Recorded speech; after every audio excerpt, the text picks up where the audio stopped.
ॐ ज्ञानतिमिरान्धस्य ज्ञानञ्जनशलाकया चक्षुरुन्मीलितं येन तस्मै श्रीगुरुवे नमः। श्रीचैतन्यमनोभीष्टं स्थापितं येन भूतले स्वयं रूपः कदा मह्यं ददाति स्वपदान्तिकं। वन्देऽहं श्रीगुरौ श्रीयुतापदकमलं श्रीगुरून् वैष्णवांश्च श्रीरूपं साग्रजातं सहगण रघुनाथान्वितं तं सजीवं साद्वैतं सावधूतं परिजनसहितं कृष्णचैतन्यदेवं श्रीराधाकृष्णपादान् सहगण ललिता श्रीविशाखान्वितांश्च। हे कृष्ण करुणा सिंधु दीनबंधु जगतपते गोपेश गोपिका कांत राधा कांत नमस्तुते। तप्त कांचन गौरांगी राधे वृंदावनेश्वरी विश्वभानुसुते देवी प्रणमामि हरिप्रिये। वाञ्छाकल्पतरुभ्यश्च कृपा सिन्धुभ्येव च पतितानां पावनेभ्यो वैष्णवेभ्यो नमो नमः। जय श्री कृष्ण चैतन्य प्रभु नित्यानंद श्री अद्वैत गदाधर शिवासादि गौर भक्तवृंद। हरे कृष्णा कृष्ण कृष्णा हरे हरे हरे राम राम राम हरे हरे। नमो विष्णुपादाय कृष्णप्रेष्ठाय भूतले श्रीमते भक्तिवेदांत स्वामिन्निति नामिने। नमस्ते सारस्वते देवे गौरवाणी प्रचारिणे निर्विशेष शून्यवादी पाश्चात्य देश तारिणे।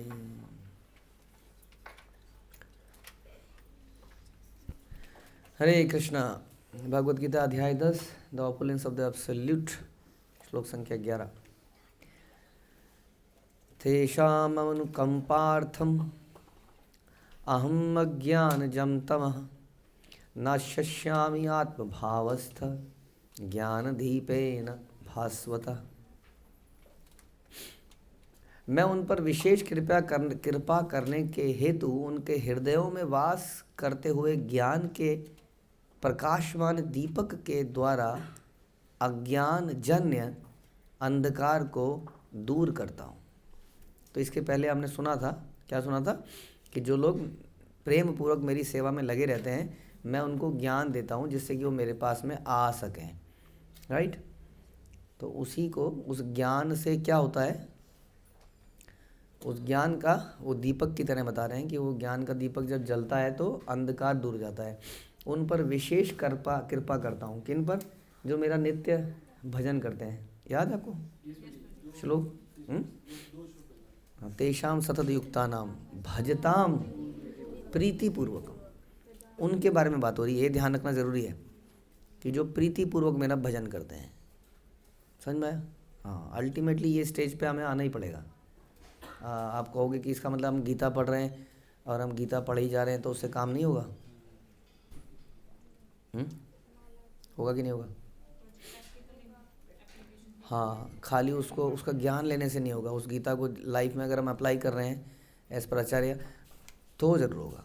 तो वो भी भजताम का पार्ट बन जाएगा। हमें गीता इसलिए पढ़नी चाहिए ताकि हमें ज़्यादा से ज़्यादा श्लोक याद हो। फिर हाँ, और भी ज़्यादा अच्छा बोलिए, अपने जीवन में उतार पाएँ से ज़्यादा बेहतर है। भगवान इससे प्रसन्न होंगे हमारे पढ़ने से कि ये प्रयास कर रहा है। तो इसलिए हमें पढ़ना चाहिए। तो वो फिर भजताम प्रीतिपूर्वकम का पार्ट हो जाएगा। प्रीतिपूर्वक भगवान प्रसन्न होंगे, ये प्रीति हो गया इसमें। तो ये पढ़ना भी क्या माना जाएगा? भजन क्रिया माना जाएगा। समझ में आया? हाँ, श्लोक को, शास्त्र को सुनना ज्ञान का काम लगता है। लेकिन वो व्यक्ति जो श्रवण करते हुए ये सोचता है कि ये मेरे लिए कहा गया, ये मेरे लिए कहा गया।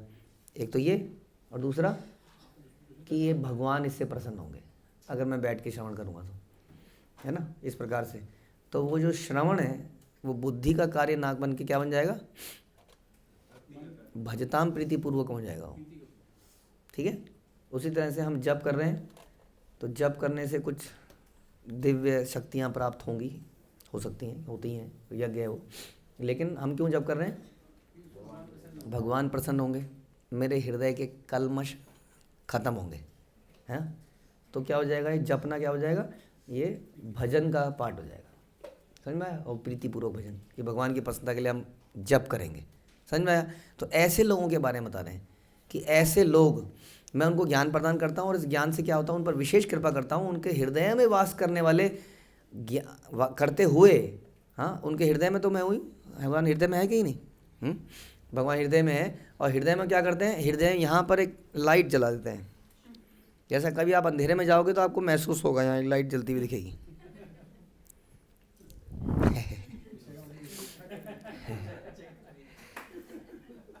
अंदर जल रहा है ना दीप, कैसे दिखेगा बाहर?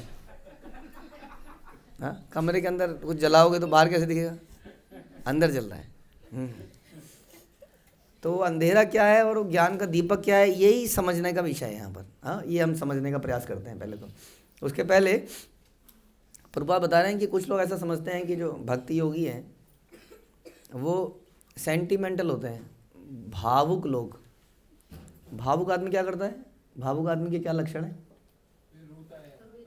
कभी रोता है, कभी हंसता है, नाचता रहता है, गाता रहता है। किसी जरा से कोई बढ़िया सी कुछ बात बोलोगे तो नाचने लग जाएगा, अरे मज़े आ गए, मज़े आ गए, मज़े आ गए, जैसे मज़े आ गए, मज़े आ गए, कल छुट्टी है, फॉर एग्जाम्पल। हाँ, तो ऐसे व्यक्ति को क्या कहेंगे हम? भावुक है, सेंटिमेंटल, मेंटल जुड़ गया ना उसमें, सेंटिमेंटल। हाँ, ओके, तो सेंटिमेंटल हो गया वो। तो क्या करता है इस प्रकार से हासिल, लेकिन कह रहे भक्त भी ऐसी करता है।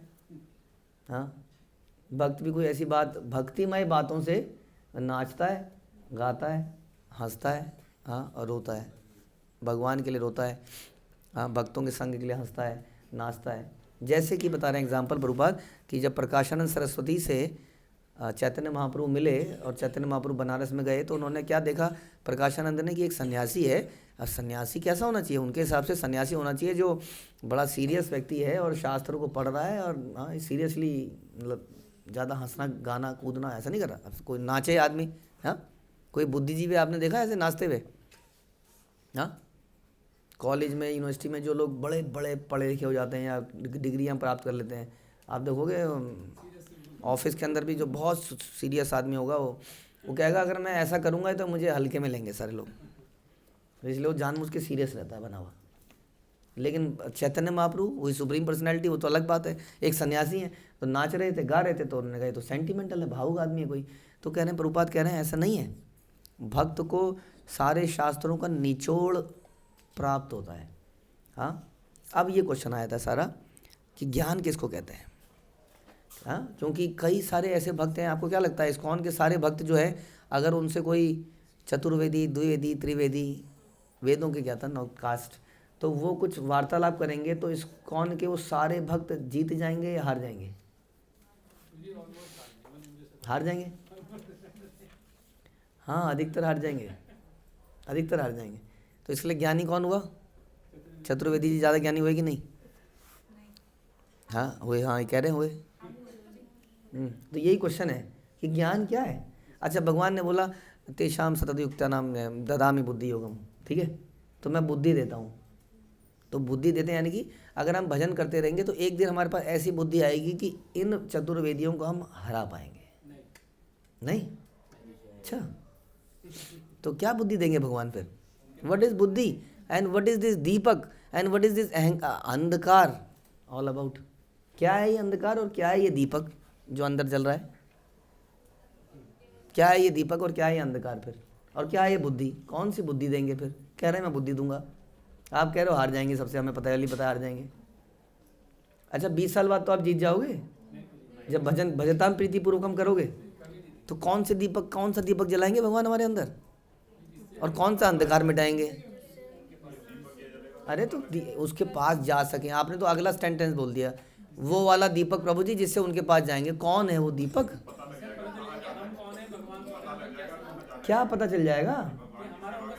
अरे ये तो हमें अभी पता चल चुका है, ये तो आते ही पता चल जाता है कि we have to go back to godhead. संबंध है, हम उनके नित्य दास हैं। प्रयोजन सबको पता है, किसे पूछ लो। क्या मतलब? ऐसे लैंप घुमाना है, ऐसे दीपक जलाना है, ऐसे किताब पढ़नी है, सबको पता है। समझ नहीं आया कि क्या दीपक जल जाएगा? ये दीपक तो पहले दिन ही जल गया था। प्रेम डेवलप होगा, प्रेम भगवान के प्रति डेवलप होगा। हमसे ज़्यादा प्रेम तो वो करते हैं जो उनको गोदी में लेके चलते हैं हर जगह। तो कैसे क्या होगी आपकी, व्हाट इज दैट प्रेम? फिर भाई जैसा वो चाहते हैं वैसा करोगे। कैसा कैसा आप कह रहे हो, कैसा बता दो ना, कैसा गुरु के अनुसार चलोगे आप कह रहे हो, तो उसको हम बोल देंगे ज्ञान का दीपक जल गया। तो अगेन अगर मैं आपको बताऊं तो मैं कोशिश करता हूं, या हम में से बहुत सारे लोग कोशिश करते हैं केवल वही करेंगे जो गुरुजी बोलेंगे, और बहुत सारे लोग ऐसा कर भी रहे हैं, 90% कर रहे हैं, मान लेते हैं, इतना तो मान लें, है ना। अब क्वेश्चन ये है कि क्या उनका 90% दीपक जल गया है? अब आपने कहा नहीं जला, तो इसका मतलब ये कुछ और चीज़ है। ये दीपक क्या है फिर? नहीं, हम आपको ये बताने की कोशिश कर रहे हैं कि आपने बोला कि गुरु के निर्देशन का पालन करेंगे, ये ज्ञान है, ये प्रकाश हो गया। हमने कहा ये तो हम कर ही लेते हैं 90%, कुछ कुछ चीज़ें रह जाती होंगी, लेकिन 90% दीपक जलता हुआ ऐसा तो एहसास नहीं होता कि 90% दीपक जल गया, अंधकार मिट गया। तो वो दोनों में डिफरेंस क्या है फिर?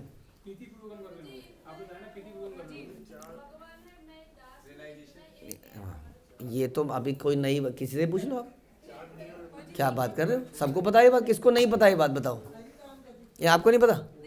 अच्छा, काहे की रियलाइजेशन क्या होती है? ये रियलाइजेशन शेयर करनी है प्रभु जी, क्या है ये?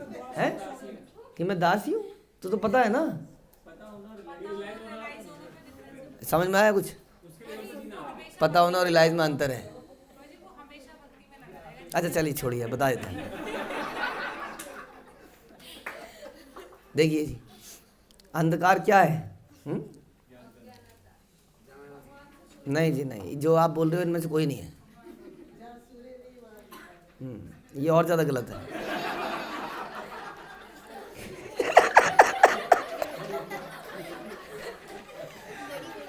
अज्ञानता क्या है? चेतो दर्पण मार्जन भव महादावाग्नि निर्वापण। क्या है अज्ञानता? फिर वही ज्ञान, ज्ञान की बात नहीं कर रहे हैं ना, यही तो बात है सारी। इट इज़ नॉट अबाउट ज्ञान, ज्ञान सबको पहले दिन ही हो जाता है, सभी ज्ञानी है। और आप कह रहे हो रियलाइजेशन, रियलाइज क्या है रियलाइजेशन? बेसिकली हमारे अंदर प्रॉब्लम ये है कि इवन दो हम लोग जपा कर रहे हैं, गुरु की इंस्ट्रक्शन पालन कि हमारे हृदय में लस्ट है, हमारे हृदय में इल्यूजन है, लालच है, काम है, क्रोध है, मोह है, मद मत्सर, जो भी ये सब है, हाँ, इसको भगवान समाप्त करते हैं ऐसे व्यक्ति के। ये असली ज्ञान है। तो ज्ञान किसको कहा जाएगा, किसको ज्ञान है? जिसके हृदय में ये सब समाप्त होगा, उसको समझ बोले how beautiful that boy is, हाँ हाउ ब्यूटीफुल। तो वो क्या कहेगा ऐसे में? ज्ञान का दीपक जिसका जला होगा क्या कहेगा? नहीं मेरे को तो नहीं लगता ब्यूटीफुल है, हाँ मेरे को नहीं लगता ब्यूटीफुल है, हार्ड मांस का बना हुआ है, मलमूत्र का बना हुआ है। उसका मतलब क्या हो गया? उसको, इसको ज्ञान है, इसका दीपक जला हुआ है। हाँ, हाउ ब्यूटीफुल, वो गर्ल कितनी सुंदर है। नहीं है सुंदर, कुछ नहीं। अरे क्या पकोड़े बने हैं आज, क्या भगवान का प्रसाद है? हाँ प्रसाद। तो उसका ज्ञान का दीपक, यानी कि उसको लस्ट, उसको काम, उसको क्रोध, उसको ये सब चीज़ें अब परेशान नहीं कर रही हैं। इसका मतलब उसका दीपक भगवान ने जला दिया है वास्तव में। और किसका ये दीपक किसका जलाते हैं? वो जो भजताम प्रीतिपूर्वकम का प्रयास कर रहा है, भजताम प्रीतिपूर्वकम कर रहा है, उसका ये वाला दीपक जला देते हैं। तो उसके अंदर वो चतुर्वेदी से जीत जाएगा, हार जाएगा? हार जाएगा, क्योंकि वो ज्ञान की बात ही नहीं हो रही है यहाँ पर, उसकी बात ही नहीं है। उस ज्ञान से उसको इस लेवल पे आना चाहिए था चतुर्वेदी साहब को, लेकिन इस लेवल पे तो आ नहीं पाते हो, क्योंकि दीपक तो भगवान ने जलाना है। ये अनर्थ कोई व्यक्ति अपने दम पे ख़त्म कर ही नहीं सकता, अनर्थ ही नहीं खत्म कर सकता, भगवान को तो क्या ही जानेगा वो। हाँ, वो अपने अनर्थ ही नहीं समाप्त कर सकता है, तो भगवान को समझना तो बहुत दूर की बात रह गई। इस प्रकार से भगवान ये वाला दीपक बड़ा इंपॉर्टेंट है। जितना भी ज्ञान ले लें हम, दुनिया में घिस लें, अपने आप को रिसर्च कर लें लोग भगवान के बारे में, अपने बारे में, आत्मा के बारे में, लेकिन ये दीपक जलाने का, अंदर जाके दीपक कैसे जलाओगे आप लोग बताओ जी? बाहर कमरे में तो जला लोगे विशाखा माता जी, कमरे की लाइट तो आप जला लोगे, अंदर की लाइट हमारे हाथ में नहीं है वो। उसको भगवान जलाते हैं। हाँ ये बने। और किसके जलाते हैं? तेषाम इवानुकंपार्थम, बड़ी कृपा करता हूँ उसके ऊपर। क्या कृपा कर? भगवान की कृपा, इसका मतलब क्या है? भगवान की कृपा ये है कि हमारे हृदय के इन अनर्थों को समाप्त कर पाएँ। उसके लिए हम प्रार्थना ही कर सकते हैं भगवान से बस। हाँ ये समझने की बात है। आधुनिक दार्शनिकों का विचार थोड़ा पढ़ लेते हैं, बड़ा अच्छा लिखा है। आधुनिक दार्शनिकों का विचार है कि बिना विवेक के शुद्ध ज्ञान प्राप्त नहीं किया जा सकता। विवेक, एनालिसिस, रिसर्च, थोड़ा सोच समझ सोचो। ऐसे थोड़ी किसी को फॉलो करने लग जाओगे आप, अंध विश्वास। लेकिन भगवान का उत्तर है जो लोग शुद्ध भक्ति में लगे रहते हैं, भले ही वो पर्याप्त शिक्षित ना हो, वैदिक नियमों का भी पता ना हो उन्हें। आपको तो पता है ना, 4 3 2 7 ऐशा इदम। हाँ जिसको पता है, अब बाकी को तो नहीं पता है, तो उसका क्या कहना? कोई ज़रूरत नहीं है। अगर वो भजताम प्रीतिपूर्वक, भजताम प्रीतिपूर्वक के लिए वो आपने बहुत सही बोला, वो सब चीज़ें उसको करनी पड़ेंगी जो उसको बताया जा रहा है। अगर उसको बताया जा रहा है और अगर वो प्रीतिपूर्वक कर रहा है भजन, तो उसको सारा तस्य कथित ही अर्था प्रकाशनते महात्मना कहते हैं ना, उसको सारा जो इसके पास जिसकी गुरु और भगवान पे अटूट श्रद्धा है, उसको सारा उसका अर्थ प्रकाशित हो जाता है। इसका मतलब ये नहीं है कि उसको सारे श्लोक रट जाते हैं, उसका अर्थ हृदय में, वही हृदय में प्रकाशित मतलब क्या बताइए फिर? हृदय में प्रकाशित क्या होगा? बोलिए बोलिए। हाँ जी, ये काम, ये क्रोध, ये लोभ, मत्सर, ये सब, ये ईर्ष्या, जेलसी, ये समाप्त हो जाती है। भगवान अर्जुन को बताते हैं कि मात्र चिंतन से परम सत्य भगवान को समझ पाना असंभव है, पॉसिबल ही नहीं है। कई लाखों वर्षों तक चिंतन कर दीजिए आप, कह रहे नहीं समझ पाएंगे। हाँ केवल भक्ति से प्रसन्न होते हैं, और जब भक्ति से प्रसन्न होते हैं तो भगवान तुरंत लाइट जलाते हैं। लाइट जलाती क्या होता है? हमें दिखने लग जाता है। तो क्या दिखता है फिर उसको भगवान दिखते हैं। करोड़ों जन्मों के भौतिक संसर्ग से के कलम से के कारण मनुष्य का हृदय भौतिकता के मल से आच्छादित हो जाता है। हाँ लेकिन इस प्रकार से जब वो जप करता है तो ये वाला मैल उसका उतरता है, और भगवान जब देखते हैं कि प्रीतिपूर्वक कर रहा है तो खुद ही जाके उस मैल को धोने लगते हैं। हाँ खुद ही धो देते हैं उसको। शुद्ध भक्त जीवन की भौतिक आवश्यकताओं के लिए चिंता नहीं करता। देखिए जी, कमाल की बात हो गई। भौतिक आवश्यकताओं के लिए चिंता ही नहीं करता है वो, ना तो कुछ और कोई चिंता करने की आवश्यकता है। जैसे ही उसका ये अंधकार हटेगा, दीपक जल जाएगा, कह रहे हैं कि हाँ भगवान प्रेम भक्ति से प्रसन्न होकर सब कुछ प्रदान कर देते हैं। यानी कि गाड़ी बंगला उस पर आ जाता है। नहीं, जितनी ज़रूरत है उसको मिल जाता है, वो कमी नहीं होती। वो खा पी के आराम से भगवान का भजन करता है, और भगवान उसको उसके सारे कलेश उठा लेते हैं। कलेश हटने से उसका हृदय प्रसन्नचित्त हो जाता है, उसकी आत्मा प्रसन्न हो जाती है, उसका स्वभाव बड़ा अलग हो जाता है। हाँ ब्रह्म भूता प्रसन्न आत्मा ना सोची ना कहने लगी। भक्त तो इसके भी आगे है, समझ में आया? तो इस प्रकार ऐसे व्यक्ति को इसलिए बहुत ज़्यादा ज्ञान का अनुशीलन करने की आवश्यकता नहीं है। हमें सोचना है कि अगर हम शास्त्रों को पढ़ें तो भक्ति मार्ग से पढ़ें। उसका पर्पज़ ये होना चाहिए कि मे कृष्णा डेवलप डिवोशन इन मी, भक्ति इन मी। समझ में आया? ये हमारा ज्ञान के अनुशीलन का पर्पज़ होना चाहिए बस। चाहे आप कितनी भी किताबें पढ़िए, कितने भी कोर्सेज कीजिए, that is very good, but provided कि वो हमारे अंदर ज्ञान का दीपक तो भगवान जलाएंगे, कि वो हमें भगवान की प्रेमा भक्ति में लगाए। हम पढ़ के ये समझ में आया, अच्छा भगवान के श्रवण कीर्तन विष्णु स्मरण जपा ये सब फिर प्रेम से करना है बस। और उसके बाद बटन भगवान ने जलाना है। ये बटन भगवान के हाथ में, ध्यान रखिए, हमारे हाथ में नहीं है। इसलिए प्रार्थना, इतना प्रयास करने के बाद भी आपको प्रार्थना करनी है, भगवान जला दीजिए, भगवान कुछ नहीं दिख रहा है, अंधेरा है, जला दीजिए। ठीक है? हरे कृष्णा। श्रील प्रभुपाद की जय, भगवद गीता की जय।